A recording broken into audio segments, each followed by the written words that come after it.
मालवा में गडकरी, महाकौशल में शाह, ग्वालियर में सिंधिया। 3 दिग्गज, 3 मकसद। एक हफ्ते के भीतर में मध्य प्रदेश में इन 3 केंद्रीय मंत्रियों के दौरे होने जा रहे हैं। 16 सितंबर को रतलाम में केंद्रीय सड़क परिवहन राजमार्ग मंत्री नितिन गडकरी का कार्यक्रम है।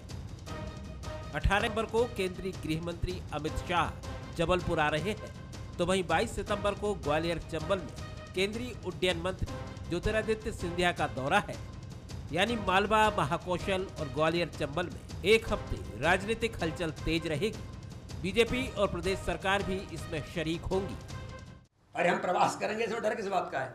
हमारा काम है, हमारी ड्यूटी है नेचुरल।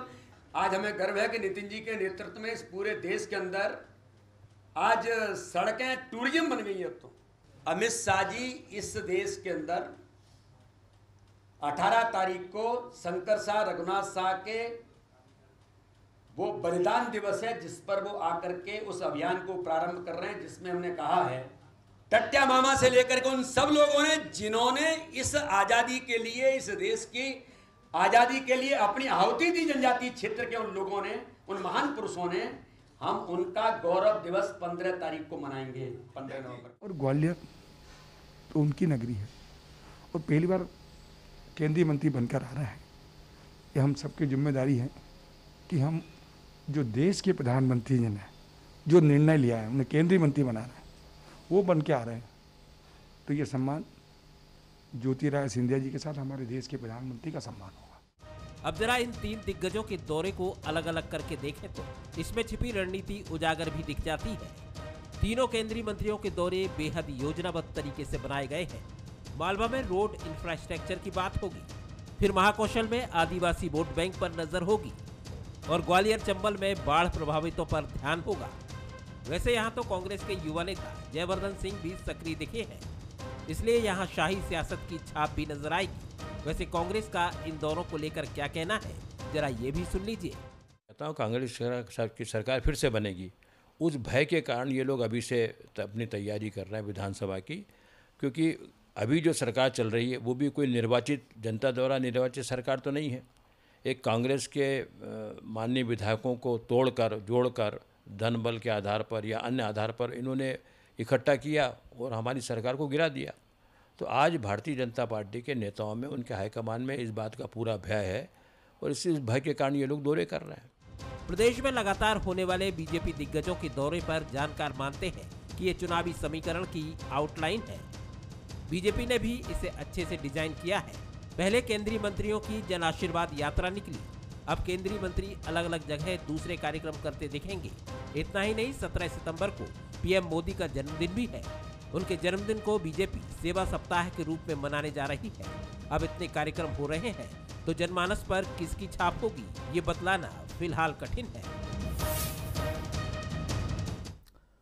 नमस्कार, मैं हूं सोहेल खान और हमारा आज का मुद्दा है एमपी में 3 महारथी। मध्य प्रदेश में इस हफ्ते फिर राजनीतिक हलचल तेज रहने वाली है। 3 केंद्रीय मंत्रियों के दौरे हैं। मालवा, महाकौशल, ग्वालियर में बीजेपी काफी व्यस्त रहेगी, लेकिन ये दौरा जन आशीर्वाद यात्रा से बिल्कुल अलग है। तो क्या है फिर इसके मायने और क्या रणनीति छिपी है इन दौरों के पीछे? आज हम अपने साथ जुड़े मेहमानों से इसी पर चर्चा करेंगे, कुछ सवालों के जवाब भी तलाशने की कोशिश करेंगे। मिलिए उन मेहमानों से जो इस वक्त मेरे साथ जुड़ गए हैं। हर्षवर्धन प्रकाश मेरे साथ जुड़े हैं, वरिष्ठ पत्रकार हैं। बहुत स्वागत है हर्षवर्धन जी आपका।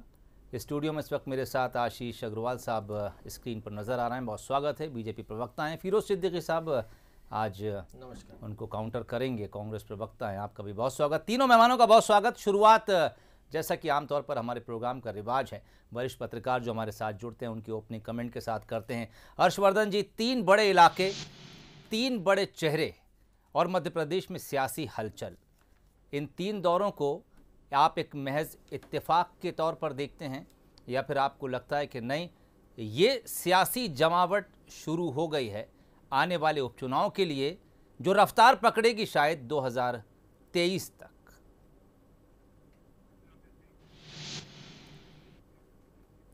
बिल्कुल आपने सही फरमाया सोहेल। और जिस तरीके से कोविड के प्रकोप के चलते पिछले 1.5 साल से एक राजनीतिक निर्वात सा बना हुआ था, पॉलिटिकल एक्टिविटीज़ थमी हुई थी। उसके बाद अब जो केसेस कम हुए हैं तो पॉलिटिकल पार्टीज़ अपना मोमेंटम बढ़ा रही हैं। उपचुनाव सिर पे हैं, मुख्यमंत्री चुनावी क्षेत्रों में जा रहे हैं, लगातार घोषणाएं कर रहे हैं। आज अलीराजपुर वो गए थे।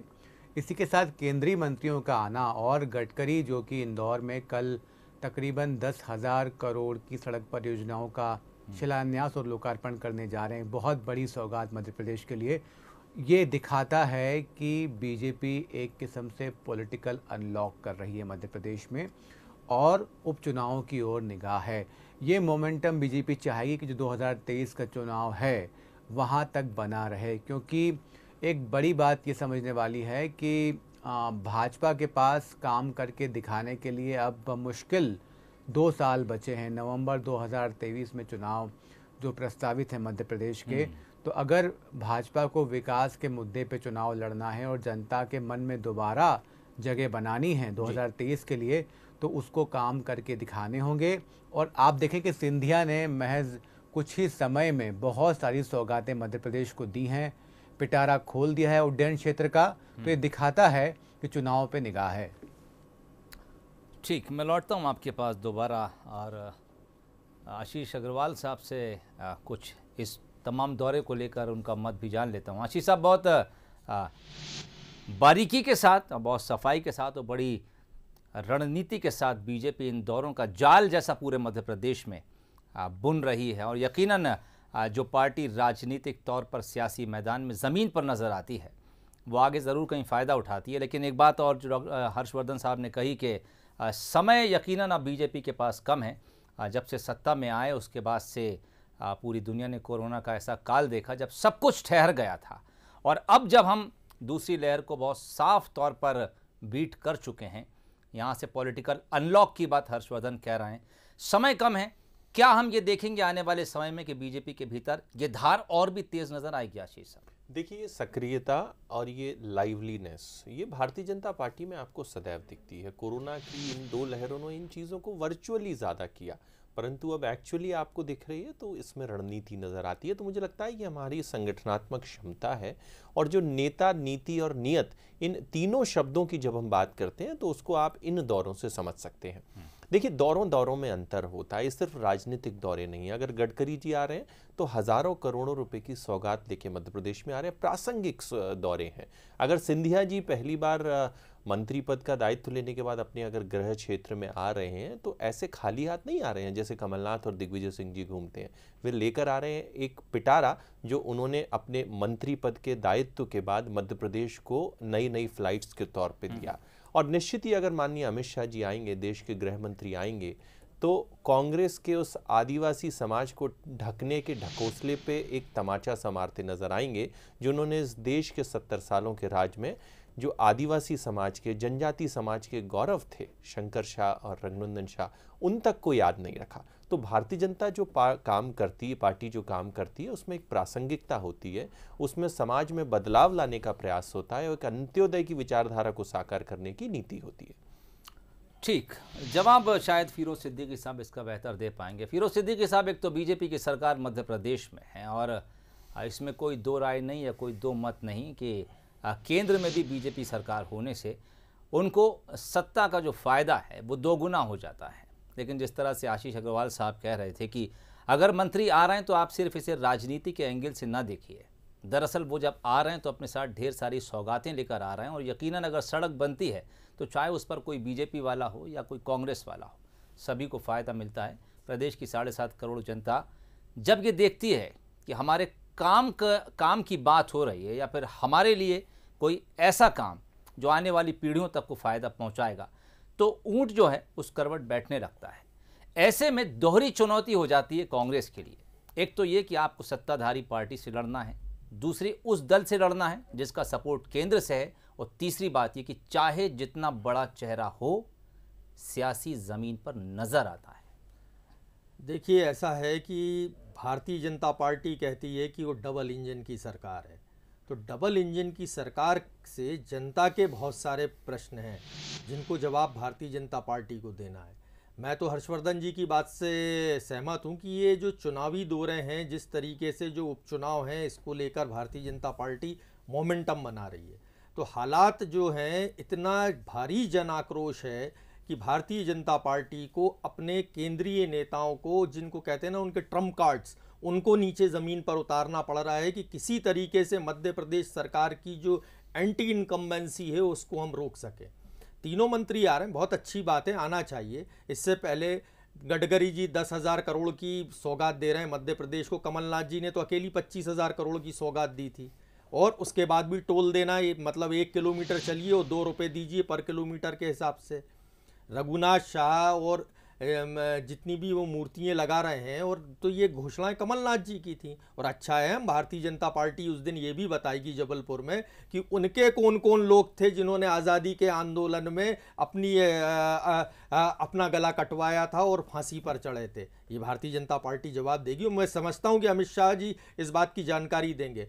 और सिंधिया जी का जो दौरा है वो क्योंकि मध्य प्रदेश से आते हैं, ग्वालियर चंबल संभाग में मात्र 10-20% लोगों को ही मुआवजा मिला है।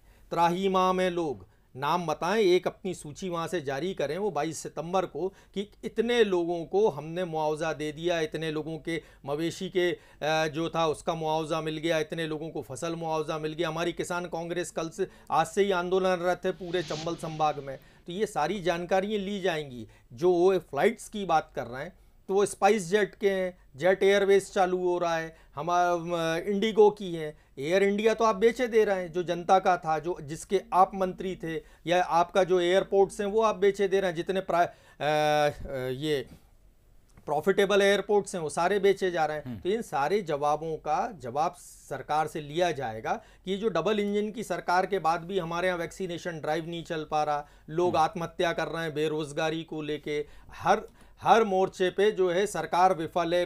कानून व्यवस्था है, क्योंकि देश के जो गृह मंत्री हैं उनके हाथ में पूरे देश की इंटरनल सिक्योरिटी है। तो आज ही एनसीआरबी के डाटा हैं कि आदिवासियों के 20% मामले बढ़ गए, मध्य प्रदेश कई मामलों में अव्वल हो गया। तो ये सारी जानकारियाँ जो हैं ली जाएंगी और फिर सरकार को हम जनता जब जवाब मांगेगी तो देखते हैं मंत्री लोग कितनी बातों के जवाब देते हैं। आज से हमने खोल दिए अपने भी मामले और अपने मुद्दे कि आप जवाब दीजिए जनता को। और अभी तक आपके जो 28 रहे, 7 साल में जो आपके मंत्री रहे हैं, सांसद रहे हैं, 26, 27, 28 रहे हैं, तो इन लोगों ने के क्या क्या परफॉर्मेंस रहे, क्या क्या उपलब्धियां रही, मध्य प्रदेश की जनता को डबल इंजन की सरकार से क्या लाभ हुआ, ये सारी जानकारी देगी भारतीय जनता पार्टी। ठीक है, ये सारे सवाल रहेंगे और हो सकता है कि आने वाले वक्त में जब हम चुनावी मोड में जाएंगे तो ये सारे सवाल राजनीतिक गलियारे में गूंजेंगे। देखना है बीजेपी इन सवालों को किस तरह काउंटर करती है। लेकिन फिलहाल इस वक्त हमारे साथ जो मेहमान है वो आशीष अग्रवाल साहब हैं। आशीष साहब, एक लंबी फहरिस्त थमाई है, उसमें आप चाहे वैक्सीनेशन ड्राइव को ले लीजिए या फिर जो एयरलाइंस आई हैं, उन्होंने कहा कि निजी लाए हैं, सरकारी एयरलाइंस का भी उतना दखल नहीं है। मैं चाहूँगा सिलसिलेवार आप जवाब अपना रखें। देखिए, सूर्य की रोशनी के सामने अगर हम आंख बंद करके खड़े हो जाएं और कहें अंधेरा है, तो इसको मूर्खता से अधिक मैं कुछ नहीं कहूँगा। वैक्सीनेशन की ड्राइव पर कांग्रेसी सवाल उठा रहे हैं। अरे मध्य प्रदेश तो कीर्तिमान बना रहा है। मध्य प्रदेश में 1 करोड़ से अधिक लोगों को डबल डोजेस लग चुकी हैं, 5 करोड़ के आसपास लोगों को सिंगल डोजेस लग चुकी हैं। तो इसके बावजूद भी अगर आप मध्य प्रदेश के कोरोना वॉरियर्स का सम्मान नहीं करना चाहते, करते रहिए। तथ्यों और तर्कों से विपरीत बात करना कांग्रेसियों की आदत है। अब इन्होंने कही कि सब आज़ादी की लड़ाई में कौन कौन से लोग थे। तो देखिए, कांग्रेसियों ने एक जो षड्यंत्र रचा था कि इस देश की आज़ादी के बाद देश की छाती पे तो आरी चलाई दी, देश के स्वतंत्रता संग्राम सेनानियों का भी बंटवारा कर दिया। लोग थे, सुन तो लीजिए, तो वही तो हम पूछ रहे हैं। आप इतने ही इस देश के स्वतंत्रता संग्राम सेनानी देश के हैं, ना आपके हैं ना मेरे हैं। और इस देश के स्वतंत्रता संग्राम सेनानियों की पुण्याई को खाने का जो प्रयास नेहरू परिवार ने नकली गांधी पर बन के किया, वो पूरे देश ने देखा है। तो इस आपसे अरे महात्मा गांधी भी मेरे हैं, बाबा साहब अंबेडकर भी मेरे हैं, आपके हैं, सावरकर भी मेरे हैं, गोडसे भी आपके हैं। देखिए, बीच में मत हीरो साहब सुन लीजिए, मैं आपकी बात लौटूंगा। ये तरीका नहीं है ना, सुनिए। नहीं, आप जब गांधी नेहरू परिवार तक पहुंच गए, आपको तर्क संगत बात करनी है तो बौखलाइए मत। सुनिए ना, मैं नहीं बौखला रहा हूं, मैं तो पूछ रहा हूं। सुनिए ना मेरी बात। देखिए, अब आपने गोडसे जी को ही छेड़ दिया तो मैं जरा बता दूं, इस देश में हर हत्यारा हत्यारा है, चाहे वो नाथूराम गॉडसे हों जिनने महात्मा गांधी की हत्या की थी, या 1984 में हजारों सिखों को दौड़ा दौड़ा के मारने वाले कांग्रेस के नेता, हम हत्यारे को हत्यारा ही समझते हैं। और गॉडसे की गांधी, अरे गॉडसे की आरती करने वालों को किसने अपनी पार्टी में शामिल किया था? कमलनाथ ने। आपका तो दोहरा चरित्र है, आप तो राजनीति पे बिक जाते हैं। दूसरी बात, ये जो कांग्रेस है ना, ये कोई महात्मा गांधी वाली कांग्रेस नहीं है। महात्मा गांधी तो स्वयं उस कांग्रेस को खत्म करना चाहते थे, ये तो कांग्रेस इंदिरा है। अरे इस मध्य प्रदेश को और इस देश की जनता की आंखों में धूल झोंकना बंद करें। अब मैं आपसे पूछता हूं कि 15 महीने की काली कमलनाथ सरकार में, जिसमें वादा खिलाफी, अत्याचार, भ्रष्टाचार था, जिसकी कॉपी इस मध्य प्रदेश की जनता ने 28 उपचुनावों में जांच दी थी, क्या आप जनता को मूर्ख बनाना चाहते हो या उस जनता के फैसले को ठुकराना चाहते हो? फिरोज जी, मध्य प्रदेश की जनता और इस देश की जनता, सुनिए मेरी बात, सुनिए मेरी बात, हर 5 साल में आपके काम का आकलन करती है। और जिस तरीके से 400 से 40 का सफर आपके दल ने देखा, एक पूर्णकालिक आपको अध्यक्ष की दरकार है। और मध्य प्रदेश में आप बूढ़े लोगों के जिस तरीके से अपनी पार्टी को ले जाना चाहते हो, मध्य प्रदेश की जनता ने पहले भी आपको अस्वीकार किया 15 महीने के बाद, और उसके बाद दोबारा कर देगी। 15 महीने का जरा सा हिसाब किताब अगर आप ले पाओ तो ले आओ, बाद बाकी भारतीय जनता पार्टी अपने हर वादे का लेखा जोखा लेके जनता के बीच जाती है और जनता में समर्थन और आशीर्वाद पाती है। चलिए, आखिरकार सच्चाई यही है कि चाहे आप अच्छा काम करते हैं, चाहे आप बुरा काम करते हैं, आप जनता की उम्मीदों पर खरे उतरते हैं या फिर खरे नहीं उतरते हैं, लेकिन 5 साल के बाद हमारे यहाँ जो व्यवस्था है उसके तहत आपको जनता के दर पर जाना ही होगा। और आखिरी मोहर जनता ही लगाती है कि उसे कौन स्वीकार है और कौन अस्वीकार है। बात निकलेगी तो फिर दूर तलक जाएगी, इसलिए मैं पहले दूर की तरफ रुख कर लेता हूँ। हर्षवर्धन प्रकाश हमारे साथ जुड़े हुए हैं। हर्षवर्धन जी, मैं दोनों पार्टीज में फिलहाल जो कुछ काम की या कार्यशैली है उसको समझना चाहूँगा आपसे। क्या कहीं ऐसा महसूस होता है कि कांग्रेस अब भी एंटी इनकम्बेंसी के भरोसे बैठी है, या फिर आपको लगता है कि नहीं, कांग्रेस को बतौर विपक्ष जितना प्रयास करना चाहिए वो उतना ठीक ठाक कर पा रही है? बीजेपी पर तो हम बात कर चुके हैं, क्योंकि आपने कह दिया कि समय कम है, जो कुछ समय था उसमें से एक तकरीबन 1.5 साल कोरोना की वजह से निकल गया है।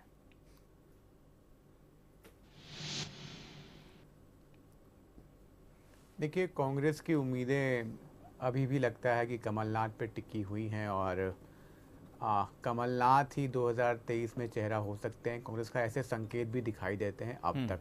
ठीक, बार बार ये बहस भी चली कि कमलनाथ के पास ड्यूअल रिस्पॉन्सिबिलिटी है, वो अध्यक्ष भी हैं, प्रतिपक्ष नेता भी हैं विधानसभा में, तो उनको कुछ डेलीगेशन अपनी रिस्पॉन्सिबिलिटीज़ का करना चाहिए, लेकिन वो नहीं कर पाए। तो सबसे बड़ी बात तो ये है कि कांग्रेस को जितना डाइवर्सिफाइड होना चाहिए मध्य प्रदेश में चेहरे के आधार पे, उतना वो नहीं दिखाई देती। बहुत सारे दिग्गज जो हैं, अजय सिंह की बात हम करें, अरुण यादव की बात करें, वो उतना खुल के नहीं खेल पा रहे हैं। वो अपनी अपनी कह लीजिए कोप भवन में वो शायद लगता है बैठे हुए हैं, और वो इतना खुल के मुखरता से भाजपा सरकार की नीतियों पे सवाल नहीं उठा रहे हैं। तो ये कमलनाथ की कांग्रेस है साहब। मध्य प्रदेश में फ़िलहाल वीटो कमलनाथ का है, और कभी कभी दिग्विजय सिंह भी उनके एक जो मददगार के तौर पे दिखाई देते हैं, लेकिन वो भी थोड़ा सा बच के बैलेंस दार काम करते हैं। तो पहली बात तो ये कि कांग्रेस को अगर अपना विस्तार करना है और अपनी छीन ली गई सत्ता को दोबारा हासिल करना है, तो उसको डाइवर्सिफाइड होना होगा और कुछ यंग ब्लड को भी आगे लाना होगा। क्योंकि कमलनाथ के साथ दिक्कत ये है कि कमलनाथ उतने फील्ड में एक्टिव नहीं रहते बनिस्बत कि वो उनको आवश्यकता हो, और अब मुकाबला करें शिवराज सिंह चौहान के साथ तो आपको अंतर साफ समझ में आता है। तो कमलनाथ को पब्लिक कनेक्ट बनाना होगा, डाइवर्सिफाइड करना होगा और अपनी जिम्मेदारियों का बंटवारा करना होगा, तभी एक जो सामूहिक धार है विपक्ष की वो दिखाई देगी। ये महत्वपूर्ण बात है, और यहीं से सवाल निकलता फिरोज सिद्दीकी साहब की तरफ। फिरोज साहब, अगर परिवार बड़ा हो तो फिर जिम्मेदारियां बांटी जाना चाहिए। दरअसल मौजूदा सियासत में अब आप एक जगह बैठकर, या फिर मैं यूँ कह दूँ कि पीसीसी भवन में बैठकर शायद पूरे मध्य प्रदेश की राजनीति को नहीं हाँक सकते। आपको घंटों में और मिनटों में पूरे मध्य प्रदेश को नापना होता है।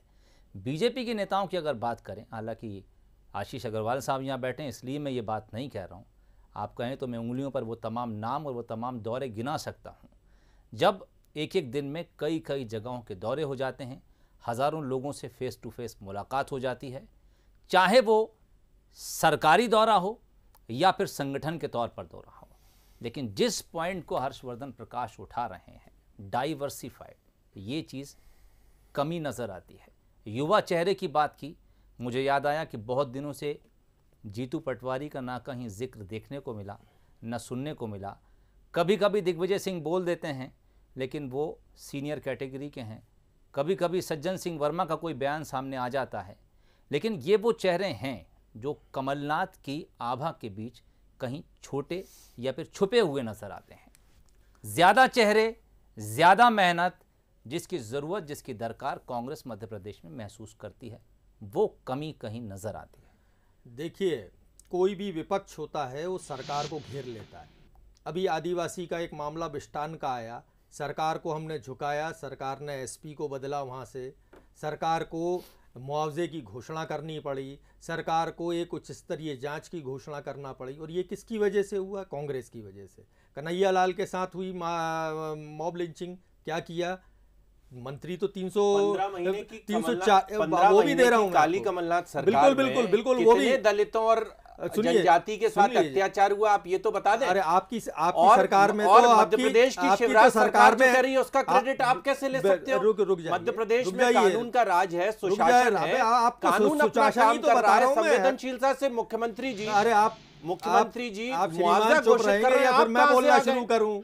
आप जब आप तो आपको भी समझना चाहिए। नहीं, आप तो पहले सागर में जो धनबाद को जलाया था और कमलनाथ अपने मुख्यमंत्री के निवास से नहीं निकले थे, वो बताइए। आप तो चित्रकूट में जब 2 बच्चों को अगवा किया गया और 10 दिन तक कमलनाथ अपनी अकर्मण्यता दिखाते रहे, आप विपक्ष से सवाल पूछ रहे हैं ना। हाँ, आप विपक्ष से सवाल, आपके एक मंत्री से इस्तीफा रखवा लीजिए।